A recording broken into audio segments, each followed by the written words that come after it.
200+ wicket கேட்சஸ் எடுத்த 4 test பிளேயர்ஸ்ல இவர் ஒருத்தர் காலிஸ். 13,000+ ரன்ஸ் எடுத்த 4 பிளேயர்ல இவர் ஒருத்தர். டெஸ்ட்ல சொல்லுங்க, நான் ஒன்னுல 100 விஷயம் சொல்லுவேன். சச்சின் வந்து காலிஸோட ஆவரேஜ் கம்மி, அது தெரியுமா உங்களுக்கு? சச்சின் 53ல முடிக்கிறாரு, 54ல முடிக்கிறாரு சச்சின். ஓகே 54ல முடிக்கிறாரு. காலிஸோட ஆவரேஜ் 55ல முடிக்கிறாரு. ஓகே, ஹோம்ல சச்சின் வந்து 52, அவேல 55. அவரோட ஆவரேஜ் எவ்வளவு தெரியுமா? அவேல அவரோட ஆவரேஜ் 46 47ல இருக்காங்க. அதாவது ஹோம் கண்ட்ரியை தாண்டி வெளியில போகும்போது அவரோட ஆவரேஜ் டிராப் ஆகுது. சச்சினோட ரெக்கார்டை பீட் பண்ண முடியுமான்னு கேட்டுட்டு இருக்கீங்க. சச்சினோட கிட்டத்தட்ட 100 இன்னிங்ஸ் கம்மி ஆடி இருக்கு ஜாக் காலிஸ். சச்சினோட 5 செஞ்சுரி தான் கம்மி அடிச்சிருக்காரு. அதையும் நான் சொல்றேன். நீங்க சொல்றீங்க செஞ்சுரி அடிக்கிறாரு அப்படின்னு. சச்சினோட 5 செஞ்சுரி தான் கம்மி அடிச்சிருக்காரு. ராகுல் டிராவிட் மாதிரி ஒரு தரையோட தரையை அடிக்கிற ஷாட் ஒரு நாள் ஃபுல்லா நிக்கணும், நான் ரன் அடிக்கக்கூடாது பரவாயில்ல, ஒரு தனித்துவனா நிக்கணும் அப்படின்னா அது டிராவிட் மட்டும் தான் நிப்பாரு. அந்த இடத்துல வந்து சச்சினா இருந்தாலும் சரி காலிஸா இருந்தாலும் சரி டெம்பர்மெண்ட் இழந்துருவாங்க. டெம்பர்மெண்டோட நிக்கிற ஒரு மனுஷன் அதான் 5000 ரன் அடிச்சிருக்காங்க. டெஸ்ட் கிரிக்கெட் சொல்றேன் சார், நீங்க ஒரு விஷயம் டிராவிட் பத்தி சொல்லுமா, அதை ரெப்ளிகேட் பண்ண ஒரு பிளேயர் தான் ஏபி டிவிலியர்ஸ். அதே தரையோட தரையா 240 பால்ல 34 அடிச்சா பெருசு. சச்சின் ஒரு 51. அந்த 51ன்றதையும் நீங்க எங்க பாக்கணும் அப்படின்னா திருப்பி கம் டு தி பாயிண்ட். அவர் வந்து அவேல அவ்வளவு செஞ்சுரி. ஸ்டீவ் ஸ்மித் வந்து ஒரு டைத்துல 60+ ஆவரேஜ்ல இருந்தாரு. 60ய 1997ல இருந்து 2002 வரைக்கும் கண்டினியூஸா 5 வருஷம் 60ல மெயின்டைன் பண்றாரு. வெறும் 73 ஆவரேஜ் சொல்றப்ப ஒரு மேட்ச் 2 மேட்ச் ஆடியும் கிடையாது. 15 டெஸ்ட் 30 இன்னிங்ஸ் ஆடி அந்த வருஷம் 73. இந்த மாதிரி சச்சினை பத்தின ஸ்டாட்ஸ் எடுக்கும்போது எனக்கு லிட்டரலி கூஸ் பம்ப்ஸ் தான் கிடைக்குதுன்ற நானு. ஒன் இண்டியா ஹவுஸ் ஆட் நேயர்களுக்கு வணக்கம். ஒரு கோட் டிஸ்கஷனுக்கு 3 பேர் வந்திருக்கோம். ஆனால் இது என்னன்னா ஹவுஸ் ஆட்ல இருக்கிறனால இது ஒரு கிரிக்கெட் கோட் டிஸ்கஷன். அதுலேயும் பர்டிகுலராக டெஸ்ட் ஃபார்மெட்டில் யார் வந்து GOAT greatest of all time அப்படின்றத பற்றி பேசுறதுக்காக ஆளுக்கு ஒரு சாய்ஸோட வந்திருக்கோம். நான் ரொம்ப ஈஸியான ஆப்வியஸ் சாய்ஸான சச்சின் டெண்டுல்கர் தான் கோட்டுன்னு நான் சொல்ல வந்திருக்கேன். Arun and Leo. நான் வந்து ஜாக் காலிஸ். ஜாக் காலிஸ் ஏன்னா ஒரு கிரிக்கெட்டர் அப்படின்னும் போது ஒரு most complete cricketer, best fielding, best bowling, best batting அப்படின்னு சொல்லிட்டு எல்லாத்துலயுமே அப்படின்னு சொல்லுவது மோஸ்ட் கம்ப்ளீட் கிரிக்கெட்டர் எவர் அப்படின்ற ஜாக் காலிஸை பத்தி நான் பேசலாம். யாரு இந்த இவர் ஃப்ரண்ட் ஆஃப் பால்ல தென்னர் வரல அந்த பேட்ஸ்மேன் பத்தி நீங்க யாரை பத்தி பேசுறீங்கன்னு சொல்லுங்க, அதுக்கப்புறம் நான் வந்ததுக்கலாம். சரி ஓகே. நான் ராகுல் Dravid, the great wall of Indian cricket team test. இந்த கடைசில கொஞ்சம் சரிஞ்சு விழுந்துச்சு அந்த வால் தானே? ஆமா ஓகே அவ்வளவுதான். Okay right. சரி ஃபர்ஸ்ட் நான் ஆரம்பிச்சிடுறேன். எதனால கிரிக்கெட்டிங் கோட் அப்படின்னு நான் சொல்றேன் அப்படின்னா உங்களாம் தெரியும்னு நினைக்கிறேன். ரொம்ப ஒரு வைரலான ஒரு கிராஃபிக் தான். அதாவது இந்த ஸ்டார் ஸ்போர்ட்ஸ்லயா இல்ல சம் 10 ஸ்போர்ட்ஸ் ஏதோ ஒரு போட்ட ஒரு கிராஃபிக்.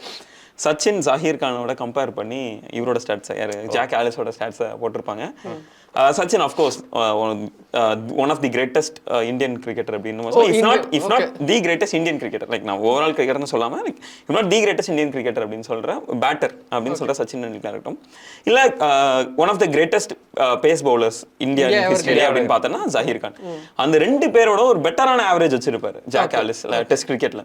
ஸோ அப்படின்னும் போது நீ ஆஸ் அ பேட்ஸ்மேனாகவும் சரி ஆஸ் அ பவுலராகவும் சரி அவர் வந்து ஒரு மிகப்பெரிய இம்பாக்டை கிரியேட் பண்ணிருக்காரு. எனக்கு தெரிஞ்சு ஒரு பெஞ்ச் மார்க் கிரியேட் பண்ணிட்டு போயிருக்காரு. ஏன்னா ஜாக் காலிஸ் மாதிரியான ஒரு ஆல்ரவுண்டர் வந்து அதுக்கப்புறம் யாருமே பார்த்தீங்கன்னா கேரி சாபர்ஸ் இருந்தார். கேரி சாபர்ஸோட அந்த ஒரு ஆல்ரவுண்ட் எபிலிட்டி எல்லாம் வேறெல்லாம் யாருமே மேட்ச் பண்ண முடியாதுன்னு சொன்ன ஒரு கட்டத்துல இருந்து கேரி சாபர்ஸ் அப்படி ஓவர் ஷேடோ பண்ண ஒரு பிளேயர் வந்து ஜாக் காலிஸ்ன்னு நான் சொல்றேன். ஓவரால் கிரிக்கெட்டிங் எபிலிட்டிலேயே நான் சொல்றேன். ஏன்னா நான் இன்னொன்று ஒரு விஷயம் சொல்லிடுறேன். கிரிக்கெட்டோட 2 of the most important things best batting or best bowling, அந்த ரெண்டுலையுமே ஒன் டவுன் அப்படின்றது ஒரு முக்கியமான ஒரு பொசிஷனா இருக்கும். காலிஸ் வந்து ஒரு ஒன் டவுன் பேட்ஸ்மேன். பவுலிங் வந்து ஓப்பனிங் பவுலிங் வந்து ஒரு முக்கியமானதா இருக்கும். காலிஸ் வந்து ஒரு ஓப்பனிங் பவுலர். ஸோ அப்படின்னும் போது like 2 of the most important positions வந்து ஒரு ரெண்டுலையுமே ஷைன் பண்ண ஒரு பிளேயர் அப்படின்றதுனால நான் காலிஸ் வந்து சொல்றேன். உங்களோடது முடிஞ்சா நான் அப்படியே சச்சினுக்கு வந்துடுறேன். சச்சின் வந்து நான் வந்து கேமுக்கு வெளியில பேசணும்னா நான் வந்து ஒரு நாள் முழுக்க பேசலாம். ஏன்னா இந்தியன் கிரிக்கெட்டை ரீடிஃபைன் பண்ணவர், இன்னும் நல்லா சரியா சொல்லணும்னா டிஃபைன் பண்ணவரே சச்சின் டெண்டுல்கர் தான். ஒரு இவ்வளோ பெரிய ஒரு கிரிக்கெட்டிங் நேஷனை கிரிக்கெட் வேர்ல்டுல முக்கியமான ஒரு கண்ட்ரி இன்னைக்கு இருக்குன்னா அதுக்கு அந்த கண்ட்ரி கிரிக்கெட்டை ஃபாலோ பண்ணுதுன்னா அதுக்கு காரணமான ஒருத்தர். இந்த மாதிரி கிரிக்கெட்டுக்கு வெளியில நான் பேசணும்னா நிறைய பேசலாம். கிரிக்கெட்டுக்குள்ள பர்டிகுலரா டெஸ்ட்டுக்குள்ள வந்தோம்னா அவரோட நம்பர்ஸை ஐ திங்க் யார் நீங்க இன்னும் எத்தனை வருஷத்துக்கு ஒரு பேட்ஸ்மேன் வந்து நல்லா ஆடினாலும் சச்சின் மாதிரி ஆடுவாரா, சச்சின் ரெக்கார்டை பீட் பண்ணிட முடியுமா? நீங்க யாரு போன ஒரு 2-3 வருஷத்துக்கு முன்னாடி விராட் கோலி பீட் பண்ணுவாரான்னு கேட்டுட்டு இருந்தாங்க. இப்போ வந்து ஜோ ரூட் பீட் பண்ணுவாரான்னு கேட்டிருக்காங்க. இன்னும் 2 வருஷத்துக்கு அப்புறம் யாரு வரலாம்? இந்த மாதிரி எந்த ஒரு பேட்ஸ்மேன் வந்தாலும் அவங்களோட ஒரு ஐக்கானா, அவங்களோட ஒரு பெஞ்ச் மார்க்கா இருக்கிறது வந்து சச்சின் தான். இதை வந்து வெறும் வாய் வார்த்தைகள்ல மட்டும் இல்லாம ஸ்டாட்ஸாவே என்ன சொல்ல முடியும். இன்னைக்கு வந்து டெஸ்ட்ல செஞ்சுரி அடிக்கிறதுன்றது அவ்வளவு கஷ்டமான விஷயம். ஒன் டேல ரொம்ப போற போக்குல விராட் கோலி 50 செஞ்சுரி அடிச்சிட்டாரு. ஆனா அடிச்சிட்டாரு, ஒன் டேல அடிச்சிட்டாரு. ஆனா நான் ஏன் போற போக்குல அடிச்சாருன்னா டெஸ்ட்ல அவருக்கு எவ்வளவு கஷ்டமா இருக்குன்னு பாருங்க. 29 தான் இருக்கு. அவ்வளவு கஷ்டப்பட்டு ஜோ ரூட் வந்து நீங்க 34-35 அந்த ரேஞ்சில் இருக்காரு. ஸ்டீவ் ஸ்மித் இருக்காரு. சச்சின் ஒரு 51. அந்த 51ன்றதையும் நீங்க எங்க பாக்கணும் அப்படின்னா திருப்பி கம் டு த பாயிண்ட். அவர் வந்து அவேல அவ்வளவு செஞ்சுரி, அதாவது 51ல பாதிக்கு மேல அவே செஞ்சுரி. அதுவும் ரொம்ப கஷ்டமான இங்கிலாந்து, சவுத் ஆப்பிரிக்கா, இன்னைக்கு இருக்கக்கூடிய பவுலர்ஸ் மாதிரியான பவுலர்ஸ் கிடையாது. அன்னைக்கு அந்த மாதிரியான பவுலர்ஸ் ஃபேஸ் பண்ணி ஆடின அத்தனை செஞ்சுரிஸ். அதுவும் இன்னைக்கு ஆவரேஜ்ன்றது ஸ்டீவ் ஸ்மித் வந்து ஒரு டயத்துல 60+ ஆவரேஜ்ல இருந்தாரு. உலகமே கொண்டாடிச்சு. அதாவது டான் பிராட்மேன் 99 வச்சிருந்தாரு, அதுக்கப்புறம் இவர் 60 வச்சிருக்காரு அப்படின்னு. 60 1997ல இருந்து 2002 வரைக்கும் கண்டினியூஸா 5 வருஷம் 60ல மெயின்டைன் பண்றாரு. எவ்ரி இயர் 60+, எல்லா இயருமே 60+. அவரோட ஃபேட் அண்ட் அவர் கரியர் முடிஞ்சிச்சு 2010ல. சச்சினோட வயசு வந்து கிட்டத்தட்ட 36-37. அந்த வருஷம் சச்சினோட ஆவரேஜ் 73. 15 மேட்ச் ஆடி 1500 ரன்னு ஒரு காலண்டர் இயர்ல. அது வந்து ஃபேட் அண்ட் வெறும் 73 ஆவரேஜ் சொல்றப்ப ஒரு மேட்ச் 2 மேட்ச் ஆடியும் கிடையாது. 15 டெஸ்ட் 30 இன்னிங்ஸ் ஆடி அந்த வருஷம் 73. இந்த மாதிரி சச்சினை பத்தின ஸ்டாட்ஸ் எடுக்கும்போது எனக்கு லிட்டரலி கூஸ் பம்ப்ஸ் தான் கிடைக்குதுன்ற. நான் ஒரு ஃபர்ஸ்ட் இன்னிங்ஸ் பேட்ஸ்மேனா ஃபர்ஸ்ட் இன்னிங்ஸ் பேட்ஸ்மேன், செகண்ட் இன்னிங்ஸா second innings, third fourth inning every இன்னிங்ஸ்லயும் கன்சிஸ்டன்ட்டா பெர்ஃபார்ம் பண்ணியிருக்கவர். 15,000 ரன்ல ஃபர்ஸ்ட் இன்னிங்ஸ்ல 5,000, செகண்ட் இன்னிங்ஸ்ல 5,000, தேர்ட் ஃபோர்த் ஆப்வியஸா பேட்டிங் சான்சஸ் கம்மியா தான் கிடைக்கும். சோ அங்க மிச்ச ரன்ஸ் அப்படின்னு ஒரு டெஸ்ட் ஃபார்மட்ட எப்படியெல்லாம் விளையாடணுமோ எப்படியெல்லாம் அடிக்கணுமோ அப்படி எல்லாமே அடிச்சவர் வந்து சச்சின் இருக்கார். ஆப்வியஸா கோட் தான் அவர் தான். அப்படி இருந்தும் ஜாக் காலிஸோட ஒரு பெட்டரான நம்பர்ஸ் கொடுக்க முடியல. இந்தியன் கிரிக்கெட் டீமுக்கு ஒரு சச்சின் அப்படின்ற ஒருத்தர் வந்ததுக்கு அப்புறம் நிறைய பேர் வந்துகிட்டு இருந்தாங்க. பட் ஆனா அதுக்கப்புறம் வந்து டெஸ்ட் கிரிக்கெட் அப்படின்ற ஒரு பெஞ்ச் மார்க்குக்கு டிராவிட் அப்படின்ற ஒருத்தர் வந்து ஒரு அடித்தளம் போட்டு வச்சிட்டாப்ல. எவ்வளவு தூரம் பவுலிங் போட்டாலும் ஒண்ணும் இல்ல, ஒரே ஒரு சாலிட் இன் டிஃபென்ஸ் தான் ஃப்ரண்ட் ஃபுட். அவரை மாதிரி பக்காவான ஃப்ரண்ட் ஃபுட் ஆடுறவங்க வேற யாராவது இருக்காங்களா அப்படின்றது ஒரு கேள்விக்குறியா இருக்கு. ஏன்னா அந்த ஃபுட்டா இருக்கட்டும் இல்ல பேட்டா இருக்கட்டும் பால் திசைக்கு கரெக்டா இருக்கும். இப்ப வரைக்குமே வந்து எனக்கு டிராவிடுக்கு அப்புறம் சேட்டேஸ்வர் புஜரா எல்லாருமே சொல்லிக்கிறாங்க. அப்போ கூட வந்து ராகுல் டிராவிடோட தான் வந்து ஒரு பெஞ்ச் மார்க்கா வச்சிருந்தாங்க. இன்ஃபேக்ட் வந்து எல்லாருக்கும் ஞாபகம் இருக்கு, 2004-5 அந்த மாதிரி டைம்ல வந்து ஒரு ஆஸ்திரேலியா டூர் போயிருந்தாங்க இந்தியா. 40 பந்துகளுக்கு ஒரு ரன் கூட இல்லாம வந்து ஆஸ்திரேலியா கதற விட்டுக்கிட்டு இருந்தாரு. அப்ப வந்து 41வது பந்துல முதல் ரன் அடிச்சப்ப ஒட்டுமொத்த கிரௌடுமே வந்து அவரை வந்து பூயிங் பண்ணாங்களா இல்ல வந்து சேர் பண்ணாங்க அப்படின்றது வந்து அதை வந்து அவருக்கு கெத்தா ஒரு நான் 100 அடிச்சிட்டேன் அப்படின்ற மாதிரி ஒரு பயங்கரமான ஒரு செலிப்ரேஷன் பண்ணிட்டு இருந்தாரு. ஆக்சுவலா இது வந்து அவையிலையும் சரி இல்ல வந்து ஒரு இன்சைட் த கண்ட்ரியும் சரி, ரெண்டு சைட்லயுமே வந்து 4 இன்னிங்ஸ், அதாவது ஐ மீன் 4 டேவுமே ஒரு விக்கெட் கீப்பிங் பண்ணியும் அதுக்கு போக ஒரு பேட்டிங் பண்ணியும்ன்றது வந்து கஷ்டமான விஷயம் தான். இப்ப இருக்கிற ஜெனரேஷன் வந்து எக்கச்சக்கமான ஃபிட்னஸ் ப்ராப்ளம். பட் ஆனா அந்த 1995ல இருந்து இந்த 2008 வரைக்குமே வந்து ஒரு விக்கெட் கீப்பிங் அது போக வந்து ஒரு பேட்டிங் பண்ணி ஒட்டுமொத்த டெஸ்ட் கிரிக்கெட்டையுமே வந்து ரூல் பண்ணிட்டு இருந்தது ராகுல் டிராவிட் இருந்தாலே ரொம்ப 10 வருஷமே அவர் விக்கெட் கீப்பிங் பண்ணலாம் இல்ல, நடுவுல பண்ணாரு, நடுவுல விட்டுட்டாங்க. ஏன்னா அதுக்கு அடுத்து வந்து தோனி 2004 அப்புறம் வந்துட்டாங்க. அவரோட விக்கெட் கீப்பிங் சரியில்லை அப்படின்றதுனால அவரே வந்து அவர் விக்கெட் கீப்பிங்கான ஆள் கிடையாது, ஒரு கேட்டாங்க பண்ணாரு அப்படின்ற மாதிரியான ஒரு அப்ப இருக்க போகும்போது சோ அப்பேற்பட்ட பேட்டரை வந்து டெஸ்டோட கோட் அப்படின்னு சொல்றது வந்து சீரியஸா இல்ல. எனக்கு புரியல, நீங்க காலிஸ் எடுக்கிறீங்க டிராவிட் எடுக்கிறீங்களா, கண்டிப்பா அந்த கண்ட்ரிக்கு அந்த பொசிஷன்ல ஆடினா அல்ல அந்த டைம் பீரியட்ல ஆன ஒரு நல்ல பேட்ஸ்மேன்ஸ் ஒரு நல்ல டீசென்ட்டான ரெக்கார்ட்ஸ் வச்சிருக்காங்க.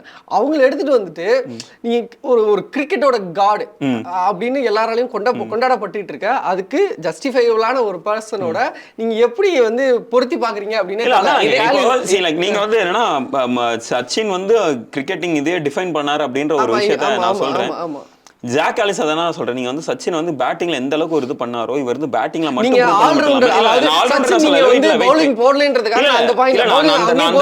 அந்த இதுக்கு நான் எடுத்துட்டே வரல. ஏன் அப்படின்னா ஒரு ஓவரால் ஒரு பேக்கேஜா வர்றாங்க ஒரு பிளேயர். இப்போ எனக்கு ஒரு பிளேயர் எடுத்தா போதும் 3 விஷயத்தை அவர் பண்ணுவாரு. இல்லங்க அப்படி பார்த்தா ஒரு கிரேட்டஸ்ட் எவர் பவுலர் அப்படின்னு சொல்லிட்டு மெக்ரா எடுக்கிறோம்னு வச்சுக்கோங்களேன். மெக்ரா வந்து இல்ல கிரேட்டஸ்ட் எவர் பிளேயர் மெக்ரா எடுக்கிறோம், இல்ல ஷேன் வார்னே எடுக்கிறோம்னு வச்சுக்கோங்க. அவர் பேட்டிங் பண்ண மாட்டாருன்ற ஒரு பாயிண்ட் எடுத்தோம்னா அது எப்படி தப்பா இருக்கும்? அது மாதிரி தான் நீங்க சொல்றீங்க. இது வந்து ஆல்ரவுண்டரா பேட்ஸ்மேனா பவுலரா இல்ல அந்த greatest batter of all time அப்படின்னு நம்ம எடுக்கலாம். Greatest bowler of all time எடுக்கலாம். கிரேட்டஸ்ட் கிரிக்கெட்டரா எடுக்கிறேன். ஒரு ஆஸ் a whole ஒரு பேக்கேஜா வந்த முதல் அண்ட் கடைசி பிளேயர் வந்து ஜாக் காலிஸ் மட்டும் தான்.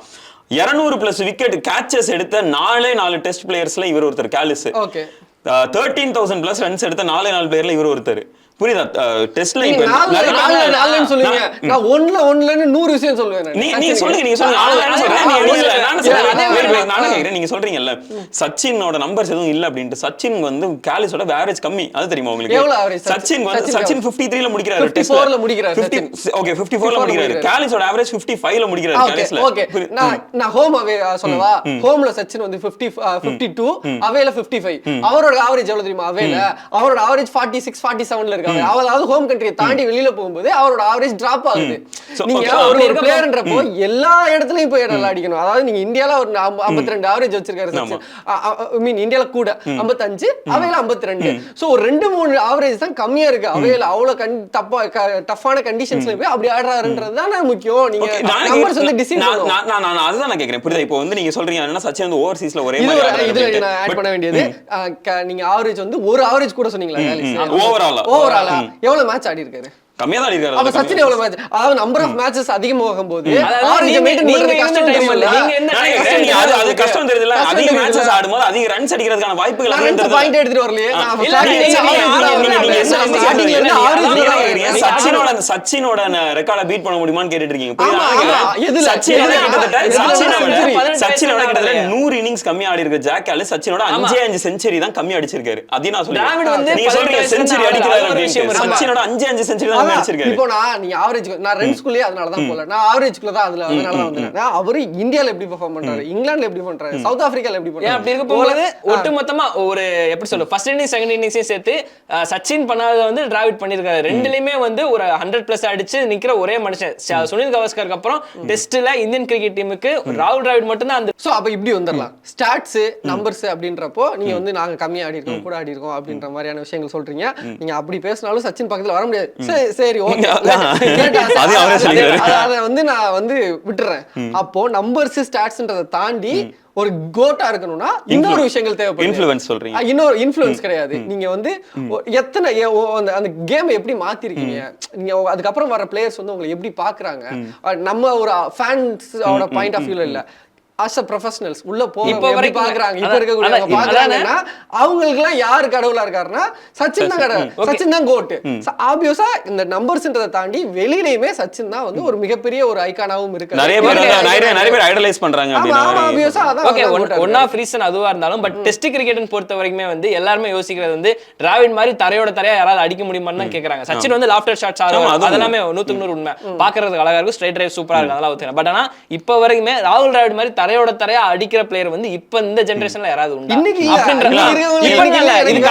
ராகுல் டிராவிட் முன்னாடியும் சரி அதுக்கு அடுத்தும் சரி ராகுல் டிராவிட் மாதிரி ஒரு தரையோட தரையா அடிக்கிற ஷாட் ஒரு நாள் ஃபுல்லா நிக்கணும், நான் ரன் அடிக்க கூடாது பரவாயில்ல, ஒரு தனித்துவனா நிக்கணும் அப்படின்னா அது டிராவிட் மட்டும் தான் நிப்பாரு. அந்த இடத்துல வந்து சச்சினா இருந்தாலும் சரி காலிஸா இருந்தாலும் சரி டெம்பர்மெண்ட் இழந்துருவாங்க. டெம்பர்மெண்டோட நிக்கிற ஒரு மனுஷன் அதான் 5000 ரன் அடிச்சிருக்காங்க.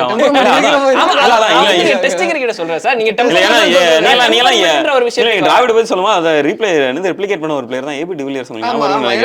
அதே தரையோட தரையா 240 பால்ல 34 நானும் கேக்குறேன். அவருக்கு தேவைப்படுமா அடிப்பாரு, ஏன்னா அந்த இடத்துல அவருக்கு தேவைப்படுச்சு நின்றுருக்காரு. ஒரு ஆளுக்கு தேவைப்படுறது ஒட்டுமொத்த இந்தியன் இங்க வந்து இங்க பலர் வந்து சச்சின் ஐடலைஸ் பண்றாங்க, டிராவிட் ஐடலைஸ் பண்றாங்கன்னு சொல்றீங்க. ஐடலைஸ் பண்ணி அது பக்கத்துல வந்துட முடியுமா அப்படின்ற ஒரு இதுல தான் இருக்காங்க. டிராவிட் வந்து உங்களுக்கு செட்டர்ஸ் புஜாரா கம்பேர் பண்ணாங்க, சச்சின் வந்து விராட் கோலி நிறைய பேர் நான் கூட சொல்றேன் அப்படிலாம் கிடையாது. ஹர்திக் பாண்டியா வந்து ஒரு டெஸ்ட் பிளேயரை காலிஸோட கம்பேர் பண்ணாங்கன்னு எனக்கு ஒரு இடத்துல காட்டுங்க.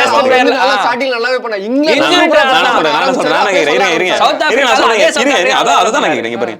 ஒரு பிளேயர் வந்து நீங்க சச்சினோட இந்த ரெக்கார்டா இருக்கட்டும் அவரோட ஒரு விஷயத்தை வந்து பீட் பண்ணிட்டு போயிட்டு இருக்காங்க. சச்சின் மாதிரி நான் ஆயிருவேன் அப்படின்னு சொல்லிட்டு விராட் கோலி மாதிரி ஒரு பிளேயர் வந்து ஒரு ஸ்ட்ராங் கம்பேரிசன் வச்சாங்க. டிராவிட் மாதிரி ஒரு பிளேயருக்கு வந்து கண்டிப்பா சேட்டேஸ்வர் புஜாரா ஒரு லாங் டைமாவே வச்சாங்க. டுவர்ட்ஸ் எண்ட் அவர் இதாயிட்டார் அப்படின்றது வேற, பட் ஒரு லாங் டைமாவே டிராவிடோட ரீப்ளேஸ்மெண்ட் தான் இவர் நினைச்சாங்க.